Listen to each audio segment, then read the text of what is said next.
This is exactly how I use dark psychology and dark affirmations to literally shit on everybody who thought they were better than me. I used to be under 150 pounds with no muscle, and now I weigh 180 looking muscular as fuck. But I'm still going to push the envelope because I want to be more shredded. I want to look as best as I can. I want to maximize everything about myself that I can naturally first. Now I know you've been told to be humble, not be cocky, to not do too much. But you're told that by people who are not winning. The guys at the top 10%, the top 1%, the top 0.01%, they are some fucking bastards. They are intensely dissatisfied with their lives. Now, me and you are average men. Technically, because of my body, I'm a little bit more than average, but it's not enough.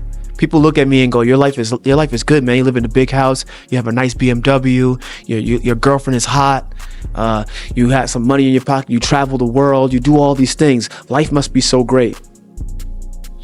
And you know what? I am happy for the things that I have, right? I do appreciate what I have. But I had to tap into a different type of mentality to even get here. I have to constantly go back into that mentality to go further, to dig deeper.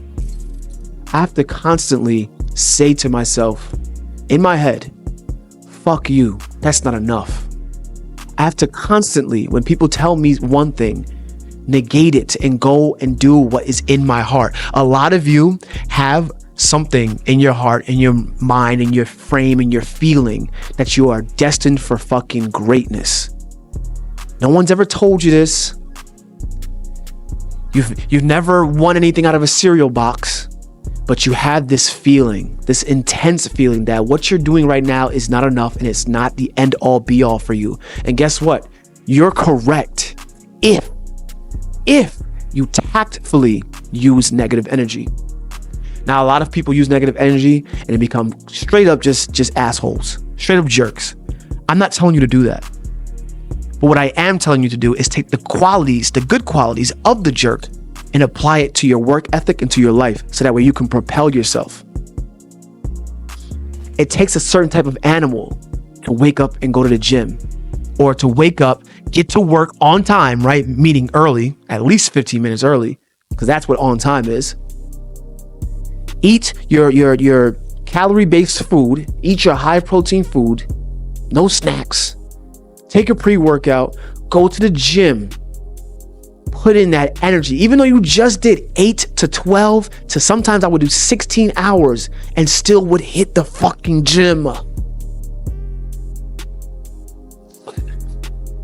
Sometimes I would do 16 hours and still hit the fucking gym. And then guess what? Go do another 16 the next day and another 16 the next day and then 8 the next day. Yeah, chill out. Don't yourselves. The point I'm making is that you can't just be normal and do that. You can't stick to your goals or do goals that are extraordinary and do ordinary things. You need to be extraordinary. You need to believe that you can be extraordinary first. When you put your first foot on becoming whatever it is that you want to become, you want to get in shape, you want to look great. When you put that first foot, the first thing you do is you talk. You tell everybody what you're about to do. I'm going to do this. I'm about to do this. And people are happy for you. Oh yeah, man, that's good. And guess what happens? Fucking endorphins happen. You release the endorphins and you feel good about it. And 90% of people fall off. But for the very few of you, the 10% of you who take the next step, who bring the next foot forward,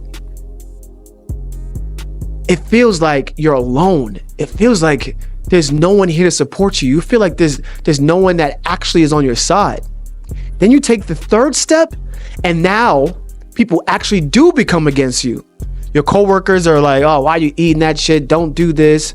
You got guys in the gym, and especially fucking when I was going to Planet Fitness, who were like chunky guys, fluffy guys who were lifting weight, all terrible ego lifting, telling you, oh, do this workout. Oh, don't do that 4 sets of 8. Do 20 sets of 20. Like, do 10 sets of 10. Shut the fuck up.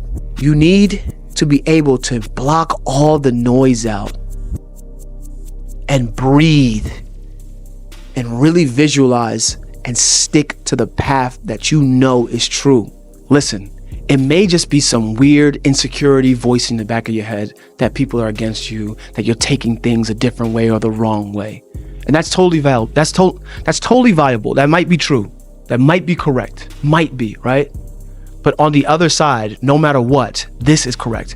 You need to be able to block out anyone or anything that doesn't support what you are trying to do, okay? Because the path to looking sexy, to attracting a beautiful woman, to buying your dream car, to having your dream career, whatever it is, it takes guts. It takes real relentless spirit. You can't just wake up and let life push you all over the fucking place. You are not a leaf. You have something to offer the world. You have actual substance. You know what a friend said to me? He said, do you know what another acronym for God is? Greatness on display. After he told me that shit, that he heard it from a podcast or whatever, after he told me that shit, I picked this fucking camera up and I started going ham. Do you think Kobe Bryant wasn't called arrogant? Do you think LeBron isn't called arrogant? Greatness? Do you think Vegeta isn't called arrogant? Do you think Kakarot isn't arrogant? Ichigo? I could go on and on in all the men's fields and all the things that we find great, right? Of course they were. Why? Because they reminded people of how actually lazy they fucking are. We are given everything we need to succeed. You are born with the power to do so. Now, luck does play a part. Looks do play a part. Connections, environment, speech, they all play parts. Yes, abso-fucking-lutely. Absolutely. But it's your job to maximize what you do have. It's your job to play your cards correctly. I have literally seen a mentally disabled guy. I'm not sure if we're still saying retarded or not because I'm from the 90s. All right, I was born in 92. We just say mentally retarded. We just say retarded person, okay? I saw a retarded guy doing pull-ups and benching. I saw a retarded guy with a chest that could rival mine, okay? He has less chromosomes, less dating pool options, less brain capacity. On a technicality part, he's slower. That's what we used to say back in the day. We used to say slow. And I don't mean to offend anybody. I really don't. Sometimes I know I like in my videos I like to offend people, and this one I'm really not trying to offend anybody.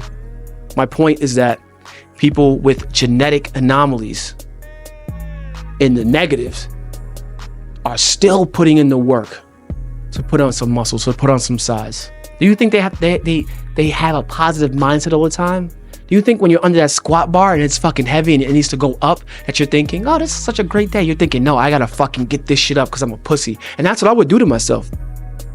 Some people say that's negative self-talk. That's not good. You're a fucking soy boy. Your testosterone is low. I tap into those thoughts. I tap into, what is my bloodline gonna think? What is the people who before me thinking? What are my ancestors in whatever country, Guyana, Africa, who knows, right? What are they feeling? What are they thinking? And if I squander what I have here, I refuse to do that. I refuse to squander it. I refuse to not be the best me. I owe it to everyone around me, not just myself. It's not just about me. Me being the best me benefits everyone around me. It absolutely benefits me, but it absolutely benefits everyone around me. Think of it. You're in better shape. You look better. You got more money in your pocket. You treat your girl nicer. You're much more patient. You're able to have a level-headed conversation with your family and not get irritated. You're not going back and forth with people in the comments on Instagram and, no, I can do this and I'll fight you and I'll pull up, I'm gonna crash out. All this stupid fucking immature shit. Stupid. When people comment back to me on Instagram, I put like a laughing emoji and a finger pointing emoji, like a pointing at them emoji, a clown or something. I'm not writing a whole fucking Bible verse for you. Fuck you. I don't know you. That's for people who are doing bullshit, who are wasting their time. You're not the person wasting their time. So don't waste your time. Really tap in to your deepest, darkest desires and use it for something good. Use it so that way the rest of the world can benefit from it. And you can't fucking lose that way. Till next time.